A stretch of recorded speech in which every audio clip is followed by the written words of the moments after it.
Amigos, amigas, muy buenos días, bienvenidos a las noticias. En la mañana en vivo hacemos la revisión de las noticias de la señal 2 de Canal 13 de este martes 12 de mayo en una mañana fría en la capital, de hecho con estos bancos de niebla o neblina, dependiendo del sector donde esté, que han sido protagonistas durante esta madrugada, 8:03, y esta es la imagen desde las alturas de Santiago. Ha entrado la vaguada costera y eso hará que la máxima no sea tan alta como la que tuvimos el día de ayer. Solo 20 grados para el día de hoy, con cielos parciales en la capital, una tónica que se va a repetir en el resto de la semana, aunque todavía sin la llegada de precipitaciones. No hay lluvias que se avecinen al menos hasta el 24 de mayo. 2 semanas sin precipitaciones, algo que complica, por supuesto, la calidad del aire y la situación en otoño. Vamos a estar con Gianfranco Marcone viendo el desglose de eso mientras vemos a una capital derechamente nublada. Miren, esto es desde la comuna de Ñuñoa. Esto es niebla ya derechamente, ¿no? Recuerde usted que la niebla es cuando está aún más densa esta situación y hace que la visibilidad sea menos de 1 kilómetro. Maneje con precaución hasta que esto no despeje, va a ser lo que se espera durante el resto de la jornada, que esto pronto vaya disipando, pero de todas maneras a esta hora hay todavía algunos bancos de neblina o niebla en distintos sectores de la capital. Bien, y dicho esto, nos vamos de inmediato a las calles. Hay información policial muy importante a esta hora de la mañana. Conectamos con Héctor Safi y el detalle de aquello. Héctor, ¿cómo estás? Muy buenos días. ¿Cómo estás, Nati? Muy buen día para nuestros televidentes. Una mañana muy fría, por cierto. Nosotros estamos acá en la comuna de Recoleta reporteando temas policiales a la espera de una vocería por hechos que ocurrieron durante esta noche, pero por supuesto podemos comentarle que esta niebla que ha cubierto gran parte de la región metropolitana se mantiene bastante densa en algunos sectores, sobre todo norte y poniente, parte del sur. En el centro se disipa un poco más, pero en lo que corresponde a Lampa, Colina, Tiltil, Batuco y por cierto todo lo que tiene que ver con Quilicura y estos sectores está bastante más densa. En el sector poniente también, Maipú, Pudahuel, cercano a Padre Hurtado y todo lo que viene desde la zona poniente, también está densa neblina marcado esta jornada, así que siempre extremar todo lo que es la precaución en el tránsito vehicular y por supuesto abrigarse, porque la mañana estelada, hace frío, se nota que la sensación térmica es mucho más baja, así que hay que abrigarse, prepararse para esta mañana y esta jornada que no va a ser tan templada como la del día de ayer, que sin duda pasamos un poquito de calor. A esta hora ya teníamos sol sobre la región metropolitana, estábamos hablando de que estaba muy agradable. Hoy día no, hoy día tenemos neblina, cielo cubierto y por cierto hace mucho más frío, mi querida Nati. Oiga, le quiero contar algo importante en términos policiales que ocurrió durante esta jornada, porque atención, el sujeto que ayer era buscado por las autoridades por ser el autor del femicidio de una mujer de 37 años ha sido detenido. Afortunadamente la policía, digamos, con la experiencia que tiene y por cierto con todo lo que fue el trabajo de indagatorio respecto a este hecho que ocurre en la comuna de Buin a eso de las 8 de la noche, de este domingo, en pleno desarrollo del Día de la Mamá, logra la detención de este sujeto. Estamos hablando de una pareja que mantenía una relación desde hace ya un tiempo, pero que lamentablemente se había tornado bastante violenta durante los últimos días. De hecho, los hijos habían detectado parte de esta situación. Uno de los hijos con los que hablamos el día de ayer nos contaba de que ella claramente estaba bajo amenaza, preocupada de ser agredida, y lo peor sucedió el domingo en la noche. Bueno, este sujeto no es cualquier hombre en cuanto a que es violento, es un sujeto que tiene antecedentes por homicidio que datan desde el año 2019. De hecho, sobre él pesaba hasta anoche una orden de detención por este delito, era buscado y aún así permanecía libre, transitaba por las calles, no había sido detenido y aparece en este hecho de sangre en el cual dispara en contra de su pareja. Durante esta jornada van a desarrollarse las audiencias de control de detención en el Juzgado de Garantía de San Bernardo. Una de ellas es la audiencia de control de detención de este sujeto de 37 años también y que fue detenido en horas de la madrugada. Ya la Fiscalía ha confirmado eso y por lo tanto la PDI está entregando todos los antecedentes a la Fiscalía Occidente para hacer la presentación de hechos y, por cierto, iniciar lo que va a ser esta causa por el femicidio de esta mujer de 37 años, madre de 3 hijos que van desde los 7 a los 20 años y que fue asesinada el domingo en la tarde. Una situación de la cual estaremos reporteando durante la mañana para conocer cuál va a ser finalmente las medidas cautelares que van a pesar sobre este sujeto. Seguramente va a quedar en prisión preventiva, entendiendo que mantenía esta orden de detención vigente y, por cierto, la trascendencia terrible de lo que es el asesinato de esta mujer en el contexto que se da de una riña, de una situación de violencia intrafamiliar y que está siendo investigada por la PDI y también por la Fiscalía Occidente, Nati. Lo que vamos a revisar a continuación, sin duda, vamos a referirnos a lo que es este secuestro de un joven de 19 años en la comuna de San Miguel. Atención, porque en menos de 12 horas, se ha logrado ya tener antecedentes ciertos y afortunadamente lo mejor que puede suceder, que es la liberación en buen estado de salud de este joven de 19 años que fue secuestrado en la comuna de San Miguel. Ustedes lo pudieron ver durante el transcurso de nuestra edición de Tele 13 y también 3x3 con nuestro compañero Francisco Chaparro. Hay un video que muestra claramente cuando este joven sube, atención, por su propia voluntad a un auto en lo que es la comuna de San Miguel. Él aborda este vehículo, pero a los pocos segundos se trata de bajar y, sin embargo, ahí se produce otra situación donde es retenido por quienes estaban a bordo del vehículo, lo mantienen en el interior y después 2 sujetos que estaban en la vereda un poco más alejados del vehículo prestan colaboración y logran dejar al interior de este auto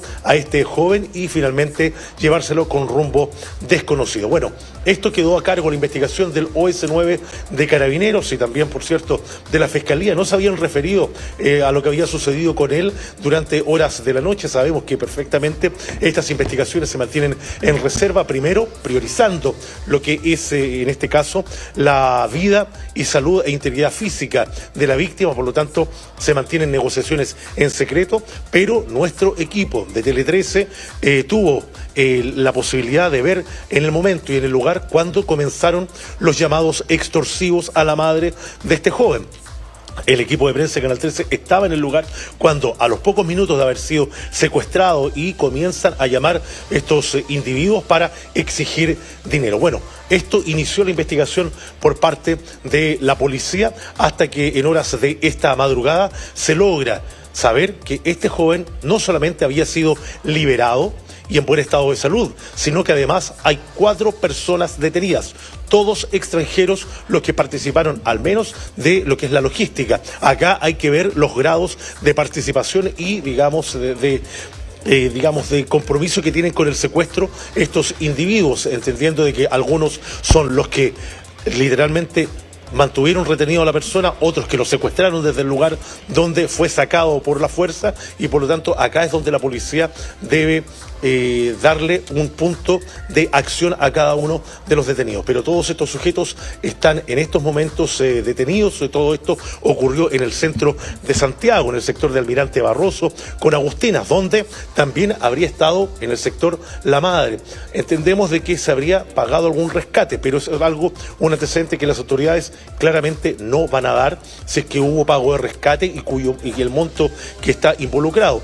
Pero sabemos que hubo alguna transacción en este sector y permitió finalmente tener a este joven liberado, un joven que no tiene antecedentes, pero que había denunciado amenazas ya hace varios años atrás y que posiblemente esta situación tiene algún tipo de nexo respecto de esos hechos ocurridos ya en el año 2021. Al momento, la atención está puesta en el cuartel del OS9 de Carabineros, donde ya hay coordinación con la Fiscalía ECO para poder claramente dar un punto de prensa con los detalles, Nati, que puedan haber de este caso, que sin duda nos tenía bastante preocupados, pero que se ha resuelto en pocas horas. Sí, estamos a la espera de esos detalles que son muy importantes para entender la secuencia que estamos mostrando, ¿no? Hay varias preguntas todavía sin resolver.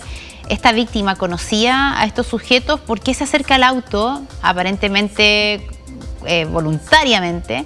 Y algo pasa, que él intenta escapar y aparecen 2 personas detrás, que es lo que estamos viendo en la imagen, y forcejean para que él ingrese y finalmente lo logran, ¿no? Ahí hay un punto que es interesante también.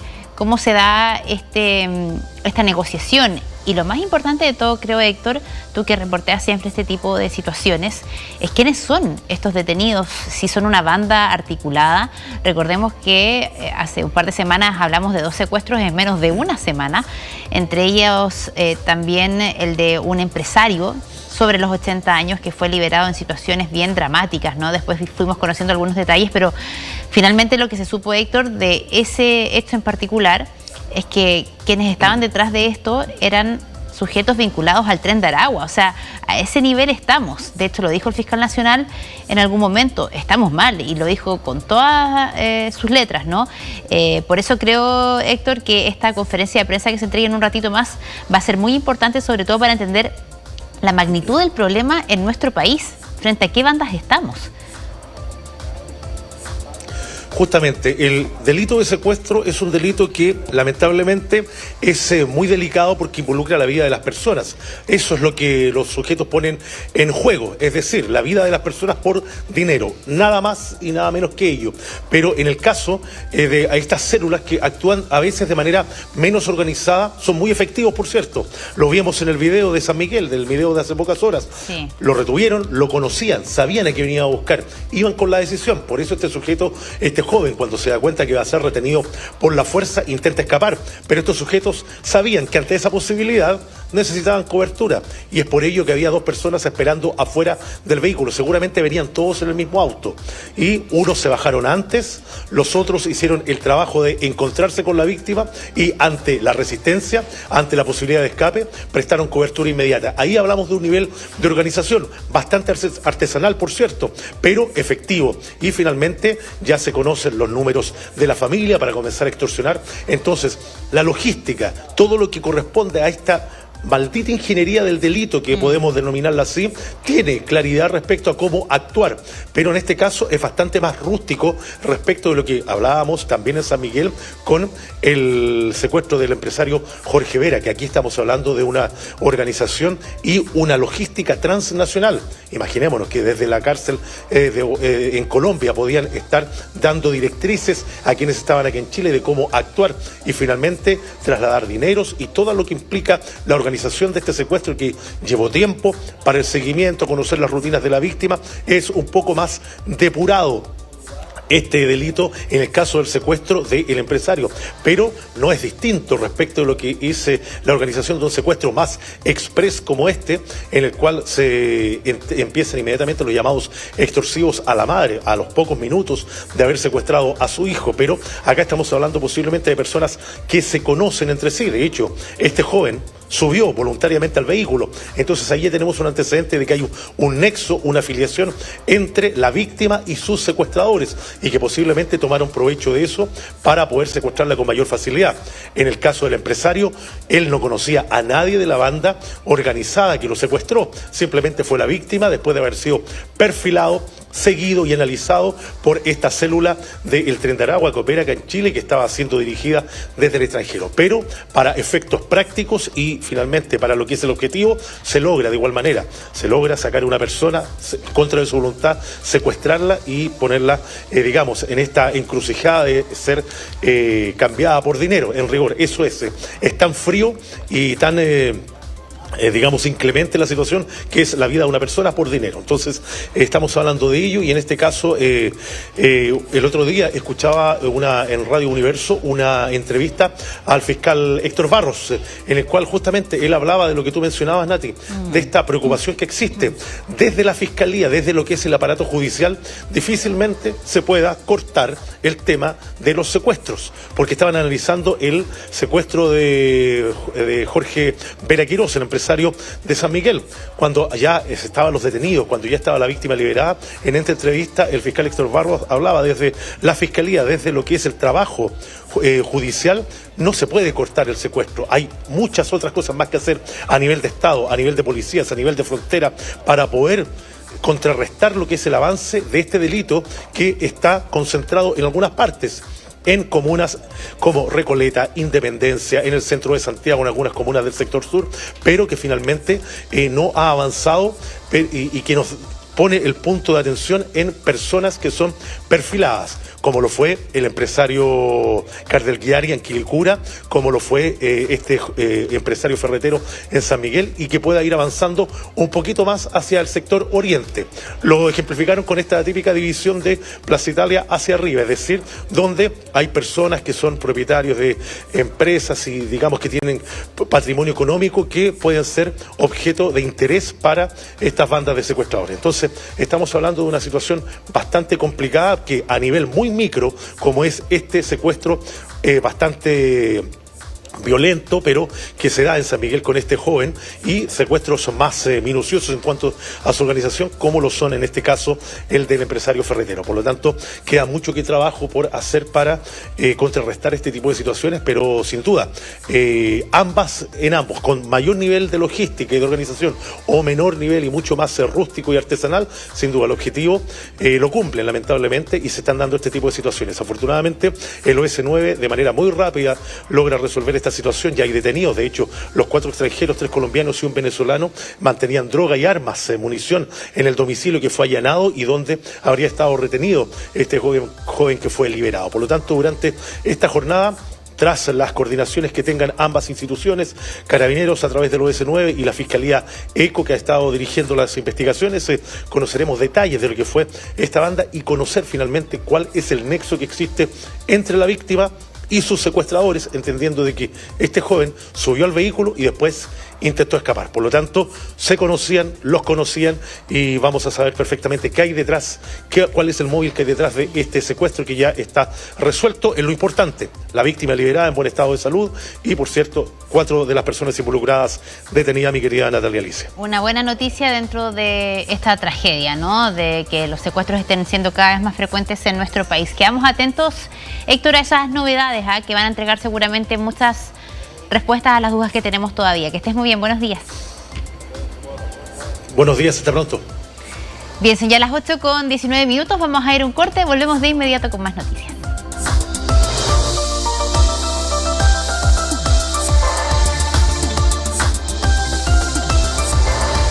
Ya volvemos con La Mañana en Vivo, con Natalia López, de 13 en vivo, noticias siempre. En vivo, noticias siempre.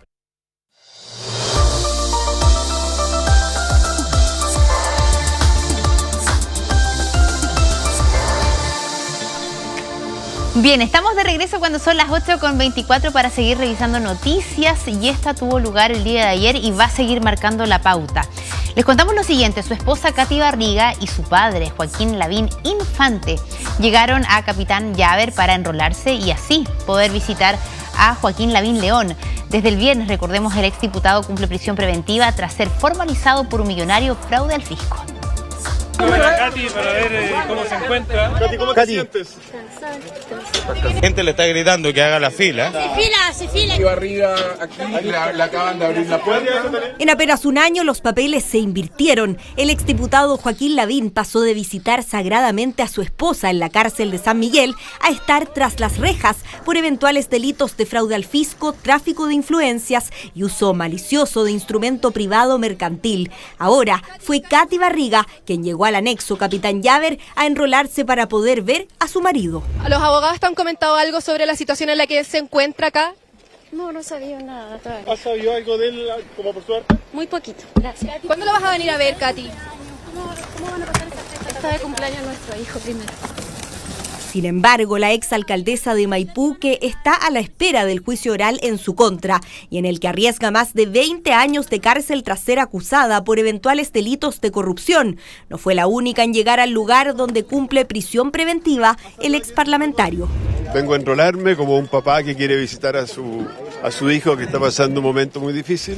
Es un momento muy duro y solo lo que quiero es poder visitarlo, abrazarlo. Acompañado de su esposa María Estela León, el ex candidato presidencial de la UDI, Joaquín Lavín Infante, fue uno de los primeros en registrarse este lunes para poder visitar a su hijo, trámite que ya había hecho en la cárcel de San Miguel para apoyar a su nuera. Solamente una persona adentro me comentó que estaba bien, que lo habían recibido bien los otros internos y que está tranquilo. Creo 100% en la inocencia de Katy y de Joaquín. Se prejuzga demasiado Cuando lleguen las instancias verdaderas, yo creo que ellos van a demostrar su inocencia y yo creo 100% en eso. El ex abanderado presidencial del gremialismo respondió a las menciones que la Fiscalía Metropolitana Oriente hizo a su campaña. Estamos contactando a distintos dirigentes del distrito para invitarlos a sumarse a la campaña presidencial de Joaquín Lavín. Según el Ministerio Público, el exdiputado Lavín habría montado una especie de call center financiado en parte con recursos del Congreso para apoyar, entre otras candidaturas, a la de su padre. Otra parte del equipo parlamentario estaba ubicado en las oficinas en Avenida Apoquindo 3001, la sede de campaña presidencial de el papá del imputado Joaquín Lavín Infante. Si alguna vez pasa algo conmigo, bueno, lo enfrentaré como corresponde, pero la verdad no hay nada. No tengo nada que decir. La defensa de Lavín evitó hacer declaraciones sobre la apelación que presentarán para que el exdiputado deje la prisión preventiva. Bien, y avanzamos en política. Les contamos que el presidente José Antonio Kast acusó que el Partido Comunista intenta agitar las calles. Esto luego de que la diputada Lorena Pizarro llamara a realizar movilizaciones para frenar el proyecto de ley de reconstrucción. En paralelo, la oposición presentó sus indicaciones de la iniciativa, que hasta este lunes eran más de 1000. 24 a 29 indicaciones, 46 a 48 indicaciones. Hemos presentado cerca de un centenar de indicaciones. El plazo vencía al mediodía, se llegó a hablar de avalancha, de tsunami. De a poco fue consolidándose el número total de indicaciones a la mega reforma del gobierno. Yo creo que va a mandar cerca de las 2.500 tranquilamente. Estamos haciendo el trabajo que nadie ve, que va a ser un sufrimiento para este gobierno. Ese ímpetu deslizado hace unos días se fue morigerando. Los cambios propuestos al proyecto de ley de reconstrucción hasta la tarde del lunes alcanzaban los 1000. Desde el PPD al PC lograron consensuar un documento con 10 indicaciones. O sea, no va a haber tsunami. No hay, por nuestra parte, a nivel de bancadas, y lo he dicho, el PPD no va a participar en algo como eso. Lo que hemos dicho es que vamos a presentar un número acotado de indicaciones. Entre las enmiendas presentadas está la exención de las contribuciones a la clase media, un subsidio al pie para la vivienda, el levantamiento del secreto bancario y la sala cuna universal. Si las modificaciones de los diputados implican gasto fiscal, tendrán que ser declaradas inadmisibles. Si en el fondo la manera de presionar que tienen algunos diputados es dilatar, yo prefiero 1000 veces que el proyecto se vaya al Senado y se lo acuerde en otro lado. Con 1000 indicaciones usted comprenderá que me voy a tener que abocar prácticamente a resolver temas de forma más que temas de fondo. A la espera del avance de la tramitación, declaraciones desde el Partido Comunista intensificaron el debate político. Hay que organizarse porque hay una lógica que se instaló después del 90, que se cree que el Congreso resuelve todo. No, si nosotros tenemos las graderías y afuera del Congreso la gente protestando por sus derechos, no son beneficios, son derechos, otro gallo canta. A través de su cuenta en X, el presidente José Antonio Kast señaló que el PC, luego de ser derrotado en las urnas, busca agitar las calles y frenar los avances que democráticamente impulsan el gobierno y el Congreso, agregando que los chilenos quieren soluciones, no más violencia. Yo creo que el presidente está haciendo un uso abusivo de su condición. Si él va a confundir la movilización social, que claramente hay un descontento dentro de la ciudadanía con hechos de violencia, creemos que él es el que está en estos momentos equivocado. Es bastante ofensivo, es gratuito, es injurioso contra el Partido Comunista, puesto que nosotros siempre como comunistas hemos defendido el debate democrático. Las palabras del mandatario fueron ampliamente respaldadas por el oficialismo. Me trajo el recuerdo cuando hablaban de rodear la convención, que es esta idea de aquello que yo no logro obtener por la vía de los argumentos, lo termino logrando por la vía de la fuerza. Tensionar la calle le ha hecho muy mal a Chile, lo vimos así en el año 2019 con el octubrismo, y hoy en día vemos que parte de esa facción está volviendo acá al Congreso. Desde el gobierno reforzaron los cuestionamientos al PC. A mí me parece que el Partido Comunista no le puede dar cátedra de democracia a nadie. Bueno, si es que respetan el Estado de Derecho y no rompen nada, que rompa paga. Si el gobierno cree que llamar a manifestarse, a exigir derechos, es agitar las calles, es que no se entiende lo que es la democracia. Pugna del PC con el gobierno, que tensiona aún más la tramitación de la mega reforma del Ejecutivo. Bueno, y a propósito de esto mismo, nos conectamos en estos momentos con el jefe de la bancada de Renovación Nacional, Eduardo Durán, para conversar sobre la jornada clave que se va a vivir hoy día en el Congreso durante este martes, con la revisión en particular de la mega reforma en la Comisión de Hacienda. Tras esta presentación, lo decíamos, diputado, de más de 1.300 indicaciones. No sé si ese tsunami, diputado, no sé cómo lo califica usted, pero ¿qué evaluación hace de este lunes y de lo que se espera para este martes? Buenos días. Buenos días, Natalia. Un gusto de saludarle y por intermedio suyo toda la audiencia de T13 a esta hora. Aclarar primero que el jefe de bancada de Renovación Nacional es el diputado Diego Chalper, yo soy el subjefe. Ay, disculpe. Pero bueno, es un detalle, Muchas gracias por el apunte. Ya. Bueno, hoy día estamos convocados para comenzar la votación en particular del proyecto de reconstrucción y desarrollo económico que presentó el gobierno. Hasta las 24 horas, a contar de las 5 de la tarde, y mañana hasta total despacho. Es una iniciativa que tiene un buen articulado, pero como usted bien lo menciona y las notas anteriores, ya yo creo que estaremos sobre las 1.000 a 1.500 indicaciones que han presentado todos los sectores, y esperamos que sea una discusión que esté a la altura de lo que el país necesita, de lo que el país merece, y no se convierta esto en una situación más para confrontación que nada. Es lo que esperamos todos como ciudadanos, ¿no? Luego de escuchar declaraciones de sector y sector, hablando un poco del mal prestigio que ha tenido la política. Ahora, más allá de las indicaciones que se pudieran presentar, que son muy legítimas, ¿cómo le explicamos a la gente que se presenten 1.300 indicaciones y uno se pregunta muy sin saber el detalle, ¿no? ¿Cómo esto se concreta de una vez por todas? Porque claro, la discusión se va agrandando y uno dice, bueno, ¿esto cuándo se va a traducir en lo que espera que el gobierno se traduzca? Hablaban incluso del gobierno de plazos hasta septiembre. ¿Ve eso posible? Bueno, estas 1.000 a 1.500 indicaciones tienen que pasar por un colador, hay una secretaría de la comisión que las tiene que evaluar en su mérito. Entendemos que muchas de ellas serán inconstitucionales, puesto que toda iniciativa desde el Congreso que irrogue gasto fiscal, que pase por alto las atribuciones del Ejecutivo, que tenga que ver con gastos, impuestos, claramente son inconstitucionales. Por lo tanto, ese será el primer sedazo que la Secretaría de la Corporación y de la Comisión tendrán que revisar, como también muchas de ellas serán similares, porque de distintos sectores están presentando indicaciones, muchas de ellas van a coincidir, por lo tanto es otro sedazo, otro filtro, y las que pasen a la comisión realmente se tendrán que ver en su mérito. Yo espero que así sea, espero que la voluntad del presidente vaya en esa dirección, de poder escuchar las indicaciones, puesto que el Congreso, el Parlamento y los distintos sectores tienen el derecho a ser escuchados y a revisar sus propuestas, que esperamos sean para mejorar esta iniciativa del gobierno.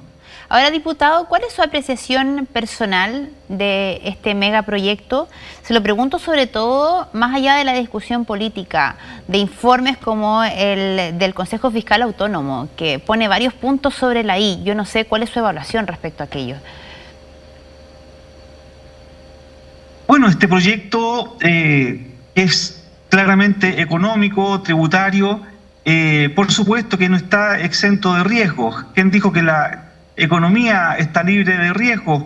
Lo hemos visto en todo momento. Mire, yo quiero recordar los gobiernos del presidente Sebastián Piñera, cuando él presentó una propuesta de gobierno al país, fue elegido por la ciudadanía como presidente, pero nos encontramos con un gran terremoto que hubo que priorizar y reordenar las prioridades del gobierno.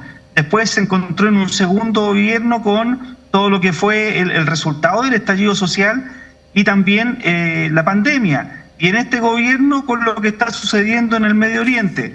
Por lo tanto, sí, las condiciones pueden darse de que Chile enfrente ciertos riesgos, pero el gobierno ha asegurado que dentro de los márgenes de acción que tiene, este proyecto nos conducirá a mayor crecimiento, inversión y el fin último, que es mejores beneficios a través de más y mejor empleo para los chilenos. Bueno, es la postura que defienden desde el oficialismo, ¿no? Ahora, más allá de eso, ¿qué le parece en todo este tiempo el rol que ha tomado el Partido de la Gente o la importancia que ha tomado el Partido de la Gente para el oficialismo justamente? Y se lo pregunto por declaraciones como, por ejemplo, desde la UDI, María José Hoffman dijo a propósito del fracaso de la negociación que cuando duermes con niños amaneces mojado. ¿Qué apreciación tiene usted del rol que ha tomado este partido? Yo no me voy a hacer cargo de las opiniones de otros parlamentarios. Yo creo que todo esto hay que verlo con altura de mira. Esto es algo serio. No estamos jugando el futuro de los chilenos, no es para tomarlo a la ligera. Y el rol que ha cumplido el Partido de la Gente, por supuesto que es importante. Ellos representan un sector de la población que les permitió llegar al Parlamento y que tengan representación en esta instancia, y el rol del gobierno, por su parte, es tener conversaciones en forma transversal con todos los sectores que quieran llegar a algún acuerdo. Y en eso yo valoro. Yo tengo entendido que hasta el momento las conversaciones y los temas siguen en pie. Recordemos que hasta el momento en que se vota, toda conversación es posible con el gobierno para llegar a algún acuerdo, y yo esperaría que eso se lograra en estas instancias también. Perfecto. Ahora lo quiero llevar a otro tema, siempre obviamente en política, respecto, por ejemplo, a los cónclaves. Ayer tuvo lugar uno, particularmente entre el Ejecutivo y diputados del Partido Republicano, y se ha hablado mucho de las descoordinaciones al interior del oficialismo, particularmente lo que ha pasado con el segundo piso. ¿Qué apreciación tiene usted respecto a eso? Bueno, para mí es normal que en toda instalación de gobierno haya un periodo de ajuste, de rodaje, como en los vehículos, en que tengan que afiatarse los equipos. Ya hemos visto que ha costado también de alguna forma instalar los personeros de gobierno en las regiones, y yo creo que eso es algo que tiene que ver con la práctica de una instalación de gobierno. Muchas veces siempre se ha hablado de los 100 primeros días del gobierno. Bueno, ahora vamos recién en los 60 primeros días. Es natural que ocurran estas descoordinaciones, pero esperamos que en el corto plazo estas se vayan superando. Respecto del Partido Republicano y sus críticas hacia mismos sectores del gobierno, bueno, eso nos parece que es positivo. Es positivo que ocurran este tipo de situaciones, porque todo yo creo que va en la dirección de mejorar los procesos, las coordinaciones, los filtros, que estos errores no forzados que muchas veces se producen sean manejados de mejor forma. Por lo tanto, no tenemos que ser autocomplacientes. Nuestro rol como partidos que apoyan al gobierno, porque en nuestro caso como Renovación Nacional somos un partido que apoya al gobierno, es también decir las cosas por su nombre, de tal manera que el fin último, como comencé diciendo en esta entrevista, sea mejorar la vida de los chilenos y que al país le vaya bien. Diputado, pero ¿no cree que estas descoordinaciones, por decirlo de alguna manera, dentro del oficialismo no son inocuas, sobre todo en el contexto que estamos votando un proyecto tan importante? Se habla de que es el alma del gobierno, y se le pregunto también por inquietudes que se plantearon en el último comité político, o el de la semana pasada más bien dicho, con gente del oficialismo, de su sector, incluso de su partido, diciéndole al gobierno, por favor, avísenos si un ministro, por ejemplo, visita una región, porque los parlamentarios de dichas regiones no tenían idea. Entonces uno también se pregunta cómo pasan esas cosas y cómo repercuten en el contexto de una discusión como la que se está teniendo en el Congreso. Por supuesto, y usted tiene toda la razón. Cuando los ministros visitan las regiones debieran tomar contacto con los parlamentarios, con los alcaldes también del sector, de tal manera que se vea un trabajo coordinado, un trabajo de cuerpo. Hace pocos días yo fui gobernador de Ñuble hace años atrás, y por ejemplo el ministro Arrau fue a la región de Ñuble, convocó a todo el sector oficialista para tener una conversación ya más política, y eso es valorable, porque eso permite que la gente de las regiones que están fuera del centralismo se sientan considerados, sepan de primera fuente cómo se están llevando adelante las políticas del gobierno. ¿Sí? Claro, pero en ese sentido, ¿no cree que es un error del gobierno el haber nombrado a muy pocos ministros que realmente pertenecen a un partido político? Porque ahí se da entonces quizá esta falta de comunicación entre ustedes que pertenecen a partidos políticos con la gente del gobierno, como por ejemplo los ministros. Bueno, yo creo que todo esto tiene que tener un buen mix, una buena mezcla. Recordemos que es prerrogativa del presidente de la República el nombramiento de sus colaboradores más cercanos. Sin embargo, todos los equipos no son conformados por una sola persona. Hay subsecretarios, hay asesores, hay jefes de gabinete, y en todo este entramado político también, cierto, es bueno que haya una buena mezcla con personas de distintos orígenes, de la academia, del empresariado, de los mismos partidos políticos, porque entre todos tenemos que construir este país. Claro. Ahora le quisiera preguntar a usted como parlamentario, ¿qué le parecen las declaraciones primero del ministro de Hacienda y luego respaldadas por el presidente desde Costa Rica, de esto de que si la mega reforma no avanza, bueno, para algo existen los decretos, ¿no? Generó bastante polémica la semana pasada. ¿Qué cree usted? ¿Se pasa a llevar con esto al Poder Legislativo? Bueno, que el tono fue el que muchas veces se traduce y se deja de entregar a través de la opinión pública, no es el más positivo, sin duda. Es claro que todos los gobiernos, todas las semanas se firman una gran cantidad de decretos a través de los cuales el gobierno y sus distintos ministerios conducen el país. Pero en este tema tan sensible que nos debiera convocar a todos, esperamos que sea el Congreso, a través de una discusión política con el Parlamento, donde es el lugar donde se aprueban las leyes, llegue a un buen puerto, porque eso le va a hacer bien al país. Tomar esa frase de que se va a gobernar a través de decreto, a lo mejor es una exageración, llevado a un punto de exageración, como dije anteriormente, pero no es lo que le conviene al país. Aquí los canales institucionales para este tipo de cosas son la discusión, el Congreso, y si pasa una etapa que es la Cámara de Diputados, luego viene la del Senado para sacar un proyecto que sea beneficioso para nuestro país. Entonces, ¿no está de acuerdo con las palabras del ministro de Hacienda? Yo creo que son muy fuertes. No estoy de acuerdo en principio, porque aquí la discusión legislativa, la participación del Congreso y las distintas fuerzas políticas debe ser lo principal, y esa es la tarea también del gobierno. Pues, si la tarea del gobierno no es solamente dirigir, también es llegar a acuerdos, y el Congreso Nacional es parte de eso. Ahora, diputado, no sé si alcanzó a ver la nota que precedía nuestra entrevista, pero también hablábamos de este conflicto que hubo ayer particularmente entre el oficialismo y el Partido Comunista, luego de que la diputada Pizarro dijera que, bueno, se manifiesten en las calles quienes están en contra de la mega reforma. Y desde el Ejecutivo la acusaron de, no recuerdo la frase exacta, ¿no?, pero de incendiar o revolver la calle. Si existen protestas, agitar las calles, ahí me están ayudando con la palabra.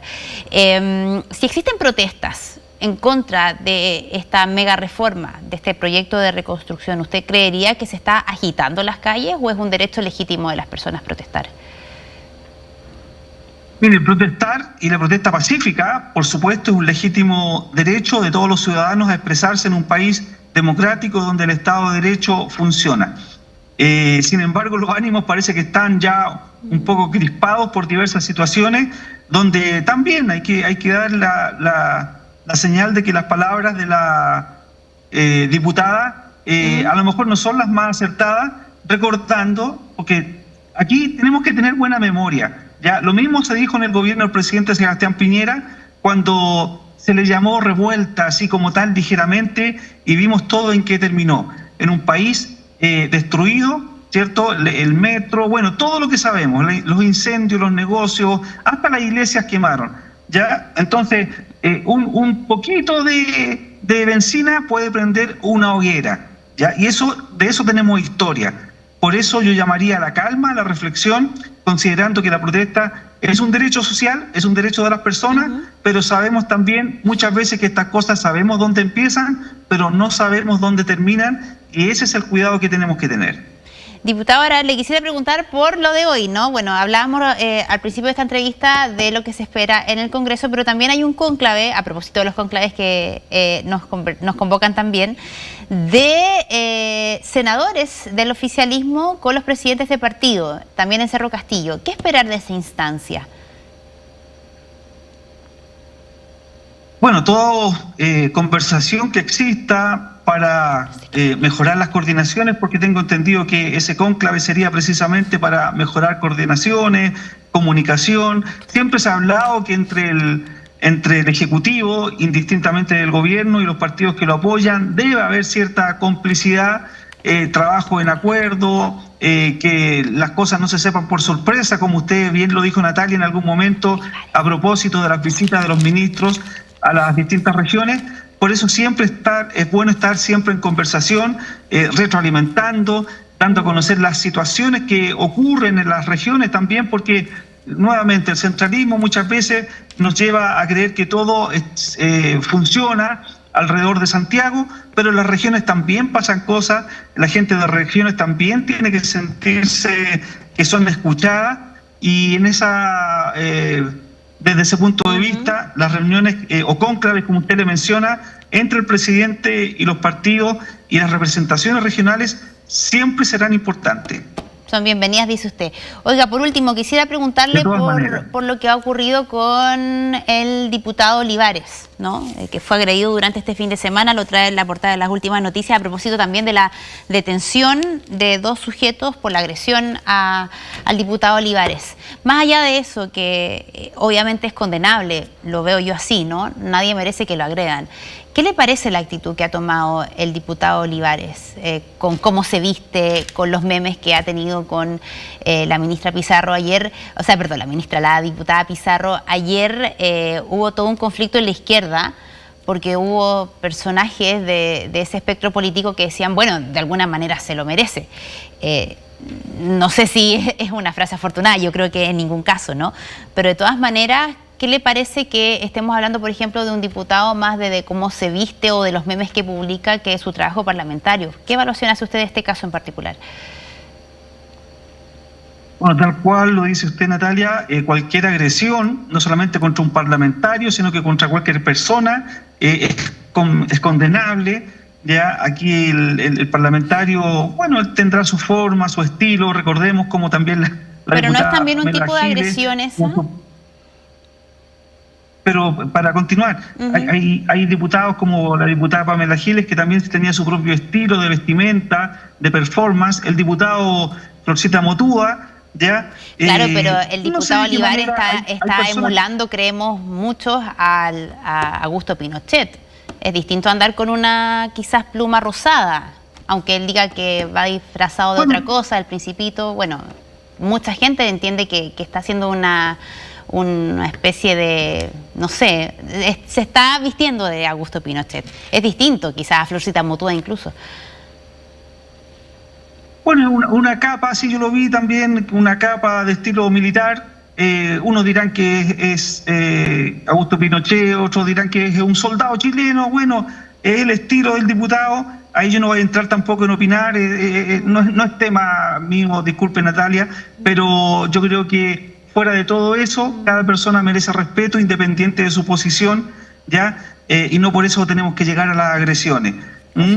Si él quiere llamar la atención, bueno, será tema de él, ¿ya? Y respecto de esas cosas yo no me voy a pronunciar, no es mi parte de mi trabajo como parlamentario, pero sí yo llamo a quitar los ánimos, las ganas. Ya dije en algún momento que un poquito de benzina puede formar un incendio en la pradera, y todos somos llamados de alguna forma a mantener el buen estilo, el buen trato, para que las formas republicanas en nuestro país se mantengan y no caigamos en descréditos, no caigamos en odiosidades del pasado que tanto daño nos hicieron. Sí. Bueno, condenamos todos la violencia de todas maneras, ¿no? O sea, ya sea física, provocadora, no es lo que queremos del debate público. Así que, diputado, le damos las gracias por esta conversación y vamos a ver, porque tiene harta pega, ¿eh? Vamos a ver qué ocurre el día de hoy y bueno, de lo que viene adelante para el Congreso y el futuro de esta mega reforma. Que esté muy bien, buenos días. Muchas gracias, Natalia, que tenga un buen día. Igual usted. Bien, intensa la agenda el día de hoy, bueno, particularmente con lo que vaya a pasar con este megaproyecto, mega reforma, como usted lo quiera llamar. 8:50, vamos al corte y volvemos.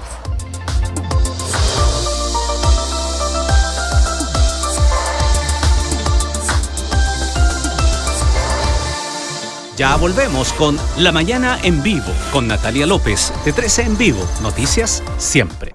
Sigue con La Mañana en Vivo, con Natalia López, de 13 en Vivo, noticias siempre.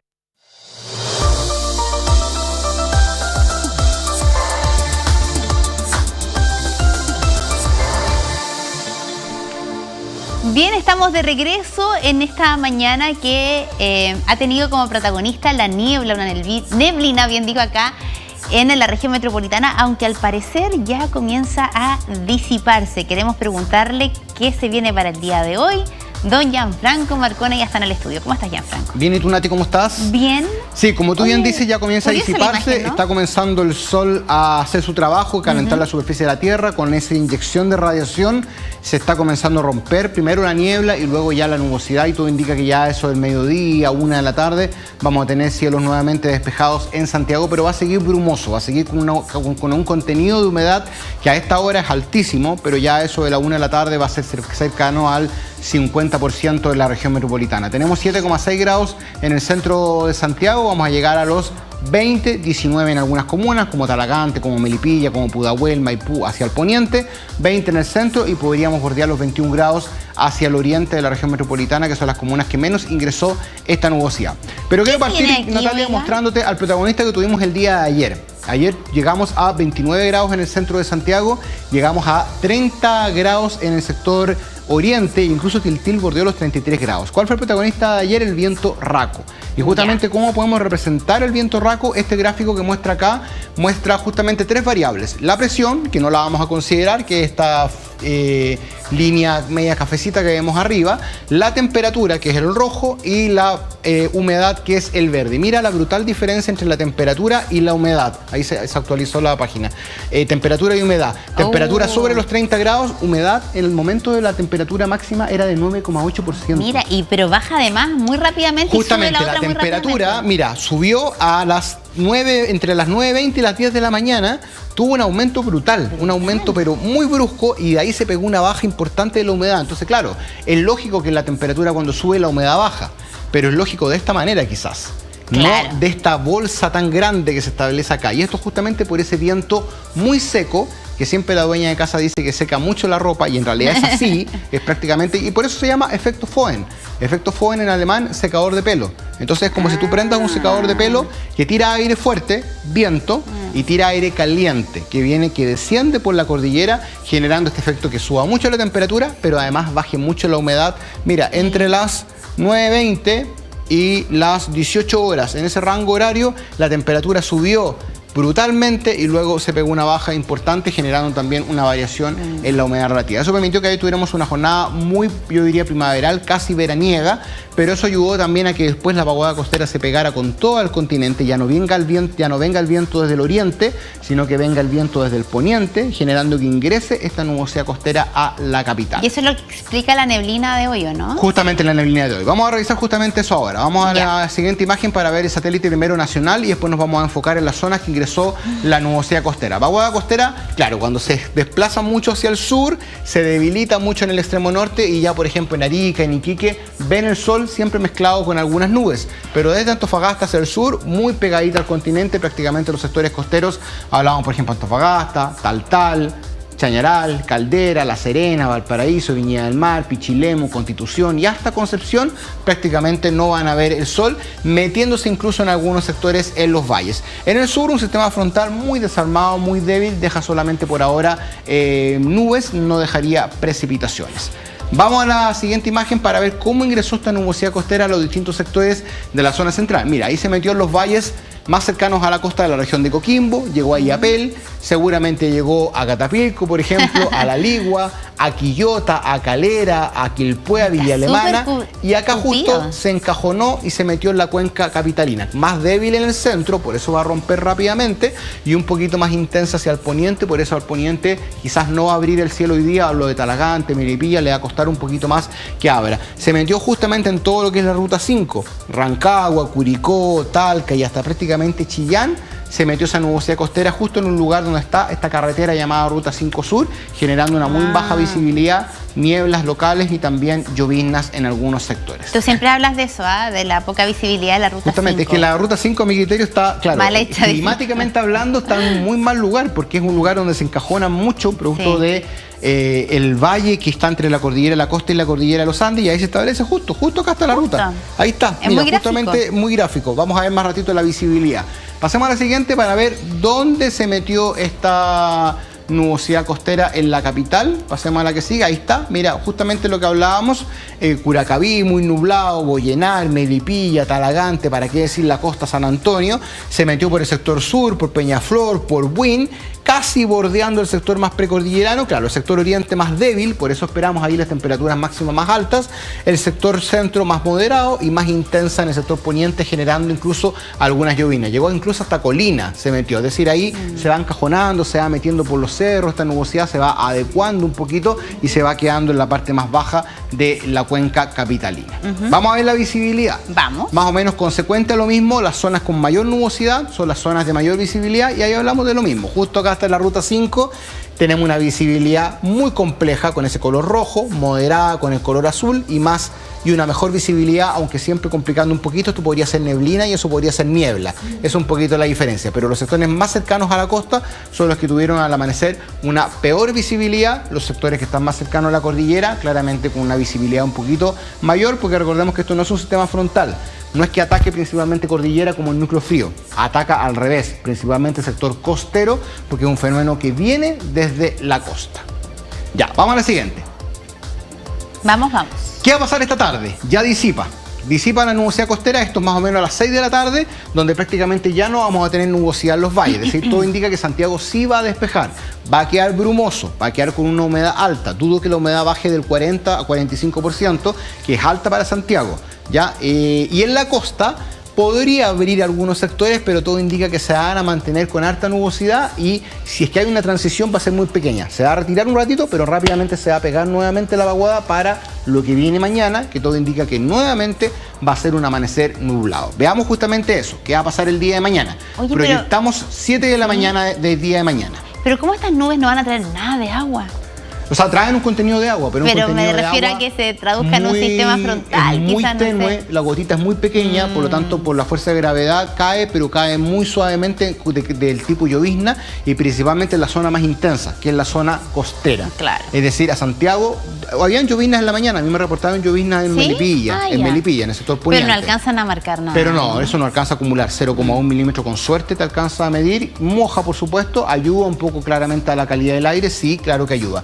Esto del amanecer de mañana, todo indica que va a ser similar al día de hoy, todo a la costa prácticamente un poquito menos que hoy. Hoy fue hasta el Biobío, mañana sería más o menos hasta la costa de Ñuble, hasta la costa de Maule, con nubes, y nuevamente se meterían a la capital generando otro amanecer nublado.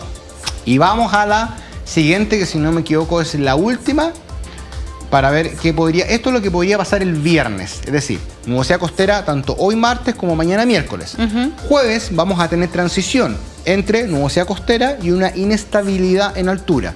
Es decir, el jueves podría amanecer parcial y terminar el día nublado. Y el viernes un día muy nublado, pero ya no es nubosidad costera, es nubosidad más alta, y hay una probabilidad, pero solo en cordillera, de tener algunos chubascos. Es decir, si usted va a ir a la cordillera el viernes o va a cruzar hacia Argentina, mucha precaución, y probablemente el paso va a estar cerrado porque van a haber condiciones de probables tormentas eléctricas, probables chubascos en sectores altos de la cordillera, desde prácticamente la región del Maule y hasta el sur de la región de Coquimbo.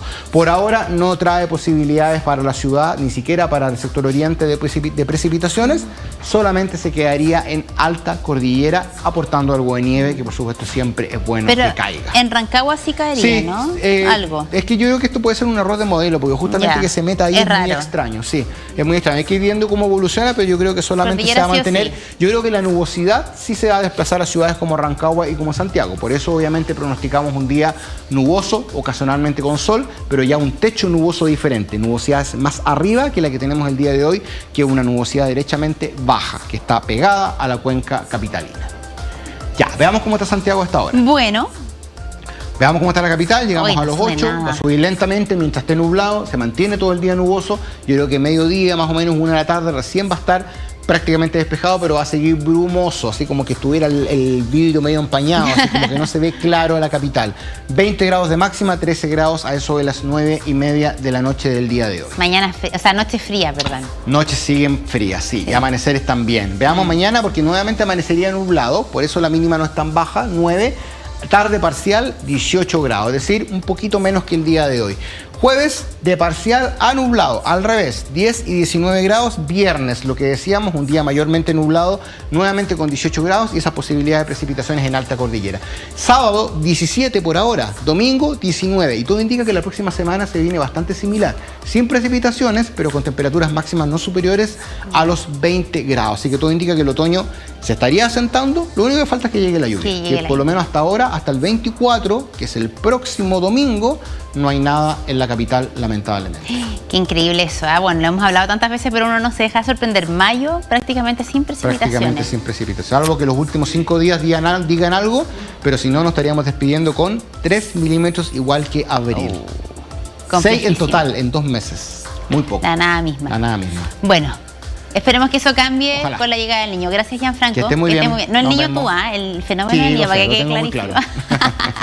Oye, ahí está lo que decías tú, ¿no, Gianfranco? Se empieza a despejar, pero todavía están estos bancos de niebla en algunos sectores de la región metropolitana. Gracias, Gianfranco, por todo el detalle con esta imagen, entonces, desde la capital, en las alturas. Nos vamos al corte, volvemos de inmediato con más noticias.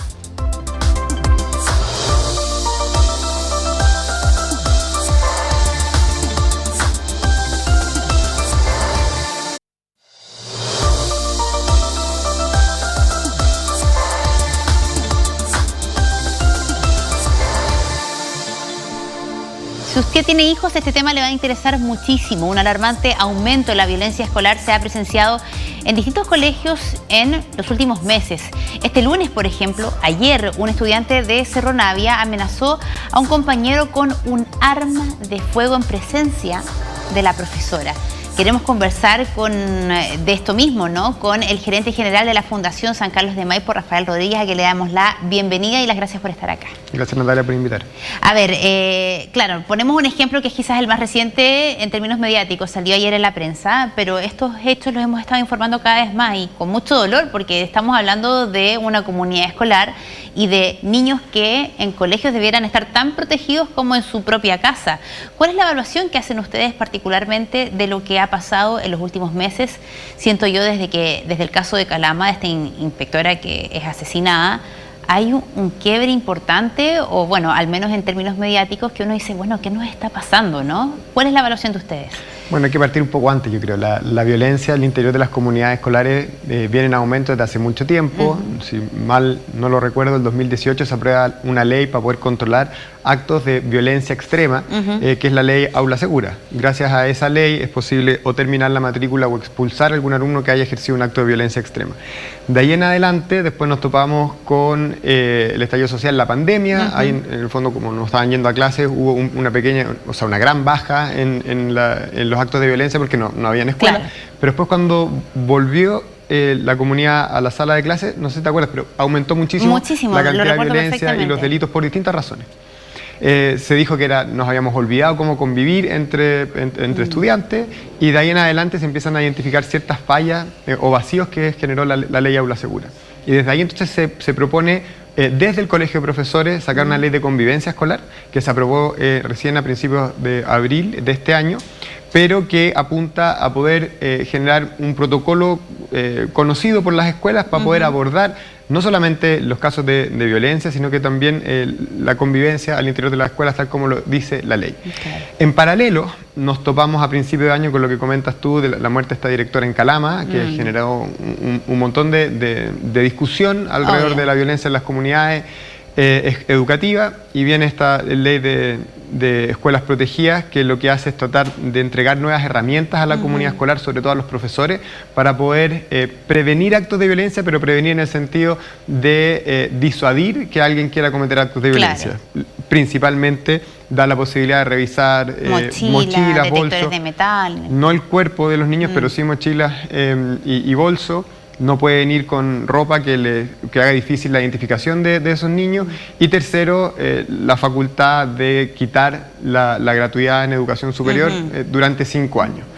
Entonces, todas estas cosas que están pasando, lo que nos dicen es que la política pública, en este caso también el Ejecutivo, está tratando de abordar un tema que es muy complejo. La posición de la Fundación San Carlos de Maipo es que celebramos que estén tratando de hacer cosas, claro, pero vemos que lo que falta son modelos preventivos de verdad, de poder empezar a trabajar con las comunidades educativas, con los niños y niñas en particular, desde muy temprana edad, instalando un currículum socioemocional que lo que permite hacer a todos los niños y niñas ir entendiendo cómo relacionarse con ellos mismos primero, claro, también con los demás, poder tener más empatía, saber cómo resolver conflictos y en ese sentido después tener una comunidad más amable.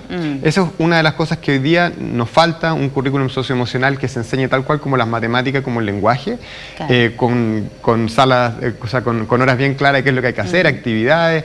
Y con eso se ha demostrado que baja el nivel de violencia en el interior de la escuela. Pero eso tampoco es suficiente y nos falta una pata, dos patas, pero vamos a hablar de una que para nosotros es muy importante, que es el trabajo también con los cuidadores de esos niños.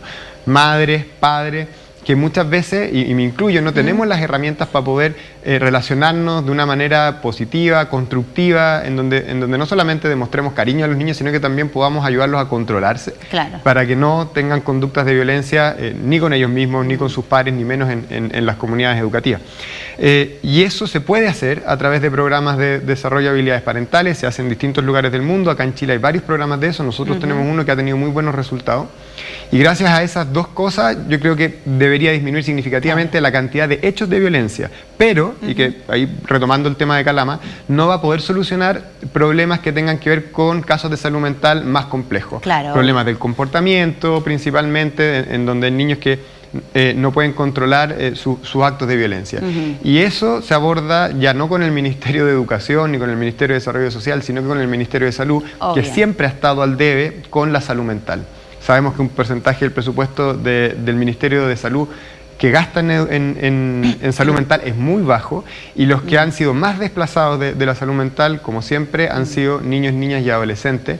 Hay listas de espera de más de 20.000 casos que están esperando tener una atención de salud mental, y evidentemente el sistema no lo está priorizando. Y si no lo hacemos, va a ser muy difícil controlar a estos casos que son unos outliers, unos outsiders de la población general, y que a ellos se los tiene que apoyar con intervenciones más complejas. El problema es que hoy día además, bueno, como tú dices, tiene muchos factores. Subémosle también el fácil acceso a las armas de fuego.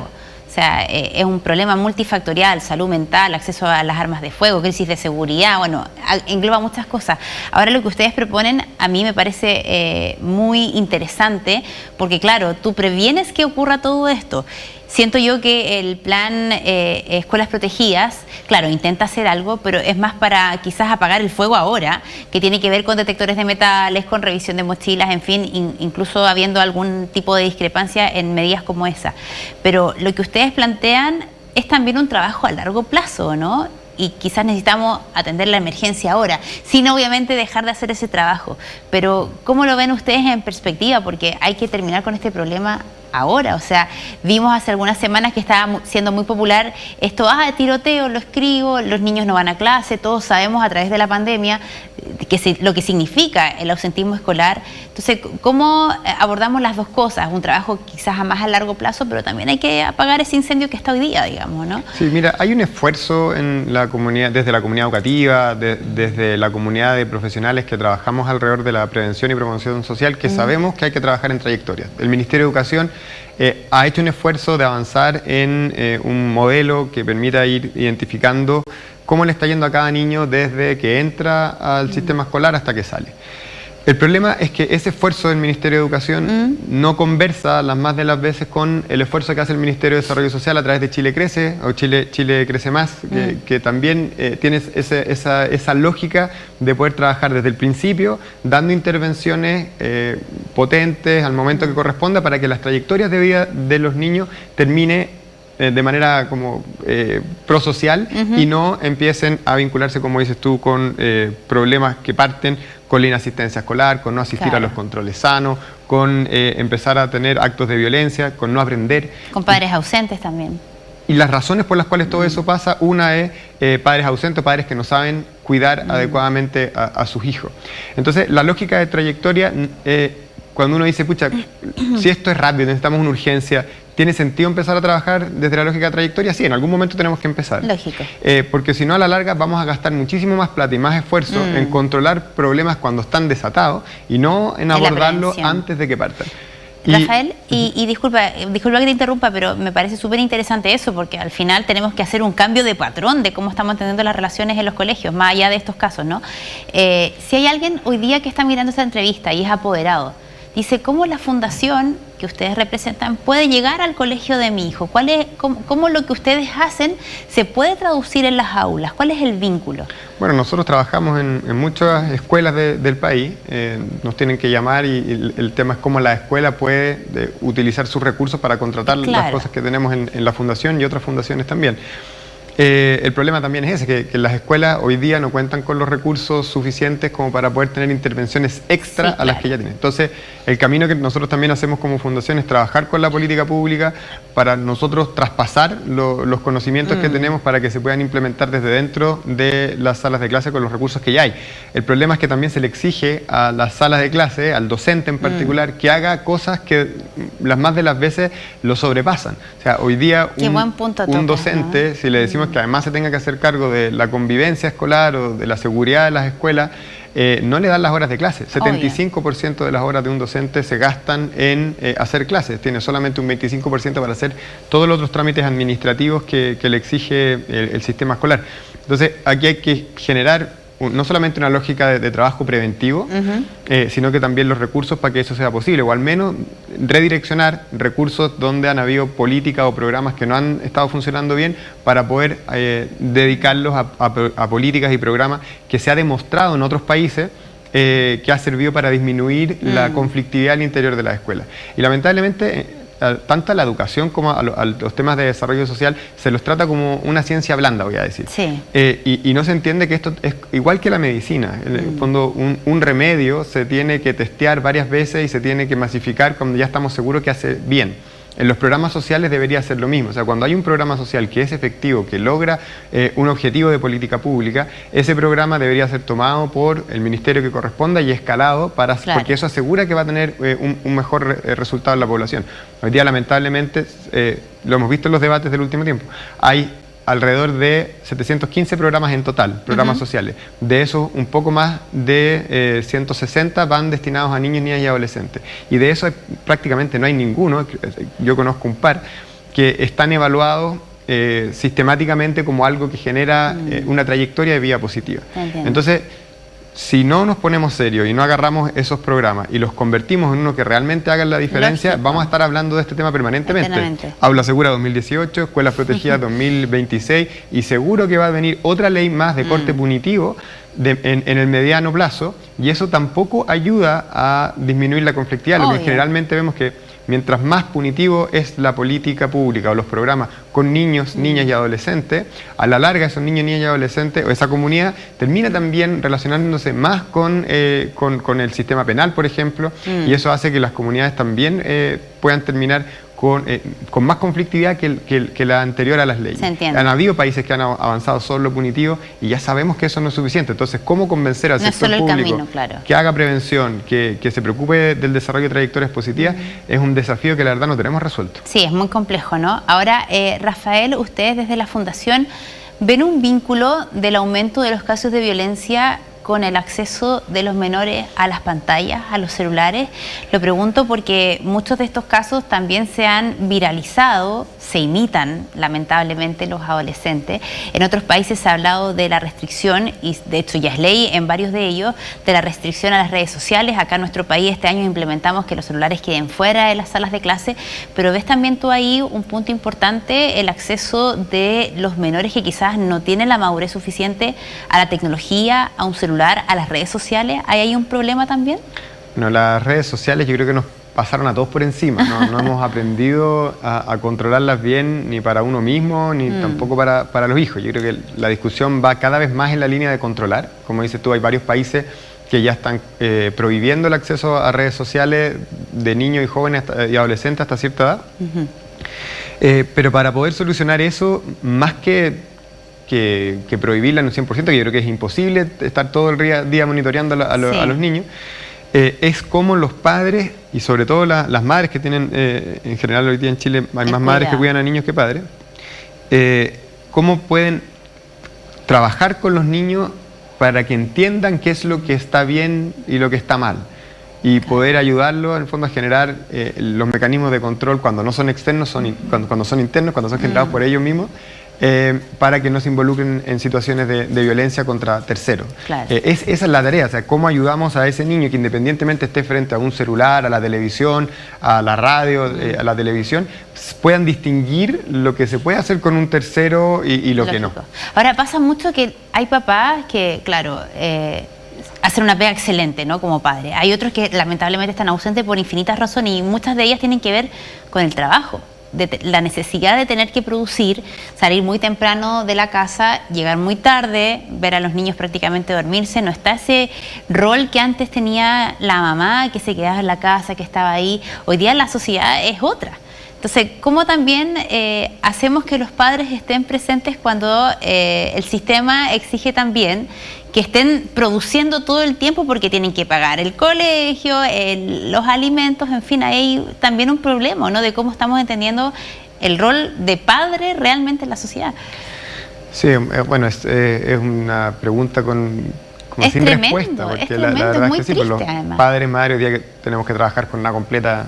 Claro, llegas y tus hijos están durmiendo, no tienes idea en qué estuvieron en la tarde en el teléfono, entonces también ahí hay un problema. Claro, quizás no compete a la fundación, pero me imagino que hacen esa reflexión también, tratando de apuntar hacia políticas públicas que haga que se disminuyan este tipo de hechos, pero creo que también es un problema que no hay que dejar fuera de esta ecuación. Sí.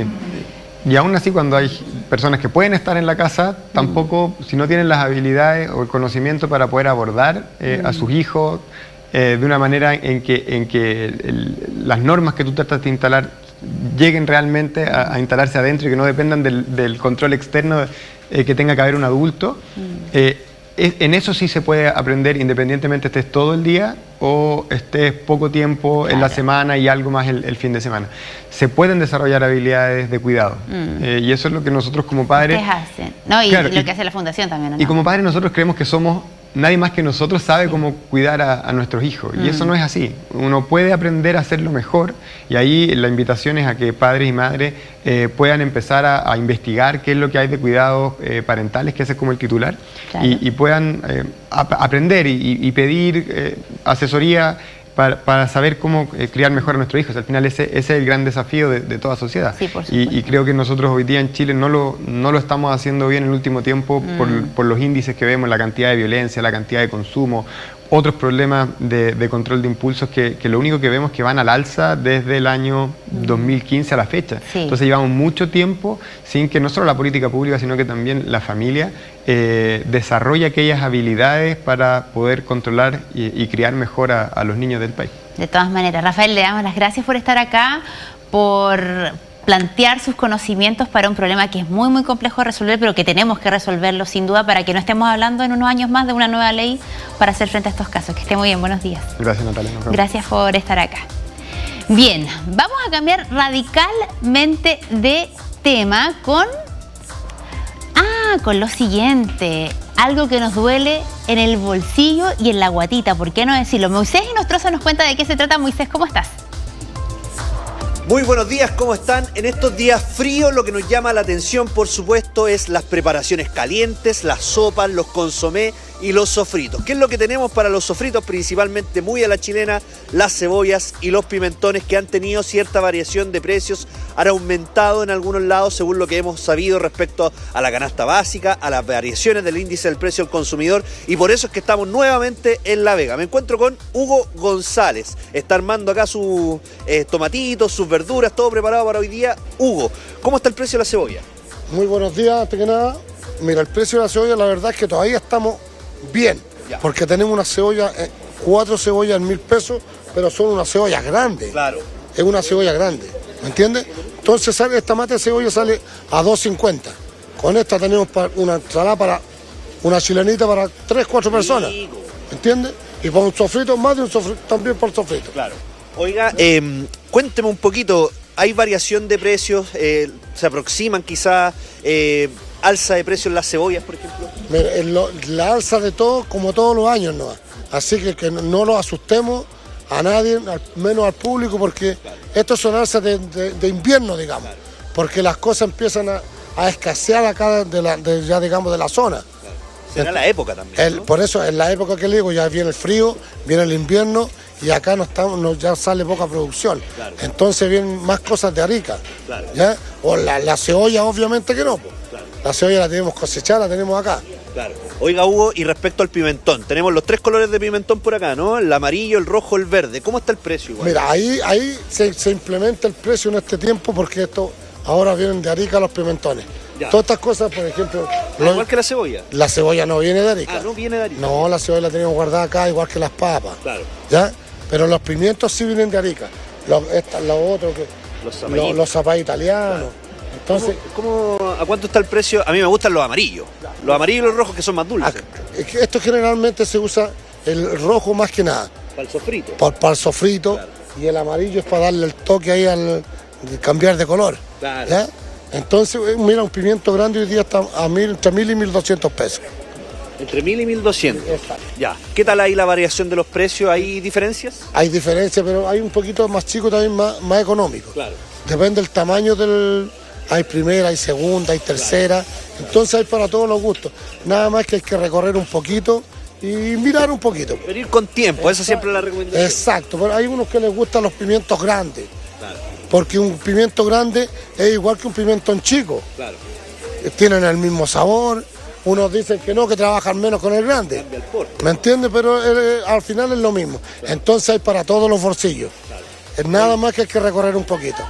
¿Qué podemos hacer con los sofritos? Bueno, el sofrito a la chilena se usa para casi todo, pero por ejemplo una sopa de cebolla está bien con la cebolla, con también los pimientos. Mira, yo generalmente en la tarde para estos fríos me hago una sopita Maggi y a eso le pongo pico un pimentón delgadito, chiquitito, claro, con unas poquitas papitas y harta cebollita. Caldo, pero espectacular. Lo hago hervir, un huevito duro y lo dejo ahí un minutito. Y vamos ahí castigándonos. Ya, esa es la... Para los días fríos. Para los días fríos, claro. La música cebolla, hablando de la cebolla, ¿te gusta igual? No, la música cebollera imperdible. Sí, pues ahí cantamos karaoke mientras cocinamos. Imperdible, así que no lo asustemos por la alza de precios. La alza de precios como todos los años normales. Claro. Así que no lo asustemos. Ya. Hugo González acá en el local Don Omar, local 89.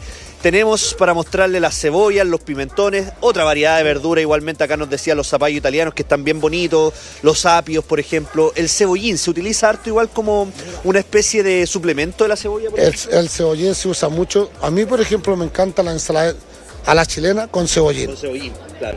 Un poco más fuerte, sí. Sí, pero hay que lavarlo. Me gusta la parte, sobre todo la parte verde. ¿Me entiendes? Una ensalada.